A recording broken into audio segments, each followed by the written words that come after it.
The thousands of Afghan refugees being imported to American cities have access to top-tier care, meals, and education. But the government is ignoring up to 40,000 homeless veterans languishing on the streets of American cities. So Raymond Arroyo went out to Los Angeles, and what he saw is pretty shocking, and I think you'll feel the same. Have a look. At the mouth of Brentwood sits a unique homeless encampment. Tents are emblazoned with American flags. It is a camp made up entirely of veterans. They run it like a military outpost, complete with chores and drop-off locations. But these vets are here fighting a new battle. Welcome to Veterans Row. In 1887, this 388 acres behind me were donated to the federal government to house disabled veterans. It's in the heart of Brentwood. During the Korean War, 4,000 vets called this place home.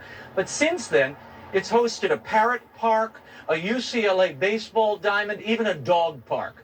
Today, the veterans can't get in. They're out here on the street. It's unacceptable. If you're able to cut through the red tape and bring in refugees and house them at military bases or anything else, why can't you cut through the red tape and get the veterans off the street and get them housed? Robert Reynolds is an Iraqi war vet who came here in 2018 for PTSD treatment, but the VA wouldn't let him in with his service animal. I was like, I'm not going to get rid of the dog. So I ended up out here on the sidewalk. I couldn't believe what I was seeing. I was like, why in the hell are all these veterans camped outside the VA? Right. And since I've been involved with this, I've known 6 veterans that have passed away. And they're passing away on the street, and they're dying in tents. And it's absolutely unacceptable what's happening. Scotty served in Vietnam and has been out here for 2 years. He was recently hit by a drunk driver while sleeping in his van. What do you think when you sit here outside these gates for property intended for veterans and you can't get to the other side of those gates? I want to break out a flamethrower. That's how I feel. I'll tell you why. That's our land. It was given to us. And it says right on the front gate there on a big plaque, dedicated or for disabled and homeless veterans, not a veterans administration and their nasty police force. Get those people off our land. It's completely unacceptable. And you just think this property's 388 acres. Put into comparison, Disneyland's 100 acres. So it's nearly 4 Disneylands of property that you could easily house everybody. Thousands. Much more than 4,000. The vets sued over this land, and in 2016 they won. They were promised 1,600 units of veteran housing.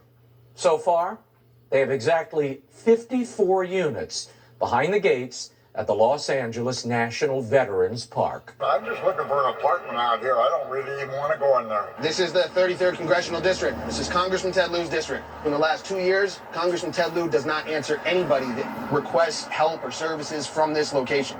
Like, we have the Veteran Service Organization leaders always reaching out to his office, but Ted Lieu's office just kind of pushes this away. This week and last week, the Biden administration is bringing 60,000 Afghans to the United States, putting them in hotels, sending them into housing, military bases set aside to house them. Your thoughts as a veteran when you hear that? I think you should take care of your own first before you open the doors and the gates to anybody else.